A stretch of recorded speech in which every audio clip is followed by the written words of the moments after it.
Hi எல்லாருக்கும் வணக்கம். Social மீடியாலும் சரி, நியூஸ் சேனலும் சரி, எல்லாரும் பார்த்தீங்கன்னா ஒரு நியூஸ் ஸ்ப்ரெட் ஆயிட்டு இருக்கு. இதுக்கு முன்னாடி அதாவது டிவிக்கு வின் பண்ணது உடனே பார்த்தீங்கன்னா, நம்ம தளபதி விஜய் எதுக்காக கையெழுத்து போட்டாருன்னா, 200 யூனிட் ஃப்ரீ அப்படின்ற ஒரு சைன் போட்டாரு. தமிழ்நாடு மக்கள் எல்லாரும் சந்தோஷப்பட்டாங்க. அந்த சந்தோஷத்துல ஒரு சோஷியல் மீடியா இன்ஃப்ளூயன்ஸ் பார்த்தீங்கன்னா, எங்க அண்ணா டிவிக்கு அண்ணன் பார்த்தீங்கன்னா, முதல் கையெழுத்து 200 யூனிட் ஃப்ரீ அப்படி இனிமேல் தமிழ்நாடு மக்கள் ஹாப்பியா இருப்பாங்க அப்படின்னு ஒரு வீடியோ போட்டிருப்பாங்க. அந்த வீடியோ பார்த்தீங்கன்னா வைரல் ஆயிருக்கும்.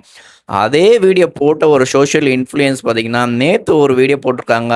இந்த வீடியோ நான் தான் போட்டோம். பட் இந்த வீடியோ வந்து தவறா போட்டுட்டோம் நானு. ஆனா இப்ப மக்கள் தமிழ்நாடு மக்கள் வந்து இந்த இபிஎம் இது பில் வந்து பார்த்தீங்கன்னா அதிகமா வருது.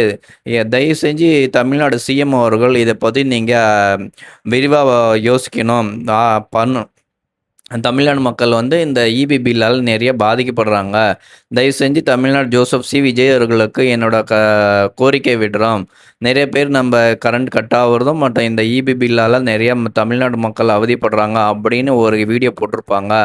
இதை பற்றி நீங்கள் என்ன நினைக்கிறீங்க? இந்த இன்ஃப்ளூயன்சர் ஃபஸ்ட்டு போட்டது கரெக்ட். ஆனால் அதே இன்ஃப்ளூயன்சர் இப்போ அவங்களே அந்த இபி ஃபேஸ் பண்ணுறதை பார்த்து அவங்களே ஒரு வீடியோ போட்டிருக்காங்க. இந்த வீடியோ கண்டிப்பாக ரீச் ஆகிருக்கும்னு நினைக்கிறோம். இனிமேல் ஆட்சிக்கு கரண்ட் பில் வந்து இனிமேல் கம்மியாக வருமா? இல்லை இதை பற்றி ஆலோசனை பண்ணுவாங்களா? விவரமாக எதனா அறிக்கை விடுவாங்களான்னு பார்க்கலாம்.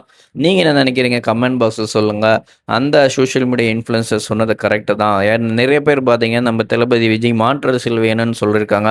ஆனால் மாற்று அரசியல் வந்துட்டு பின்னாடி அன்னைக்கு 200 யூனிட் ஃப்ரீன்னு சொன்னதுக்கு அப்புறம் பார்த்தீங்கன்னா எங்கள் வீட்டில் நிறைய கரண்ட் பில் அதிகமாக இருக்குது. அதை பார்த்தீங்கன்னா நேற்று நடந்த அசம்பிளியில் பார்த்தீங்கன்னா மேரியா வில்சம் பேசுனது சரியில்லை.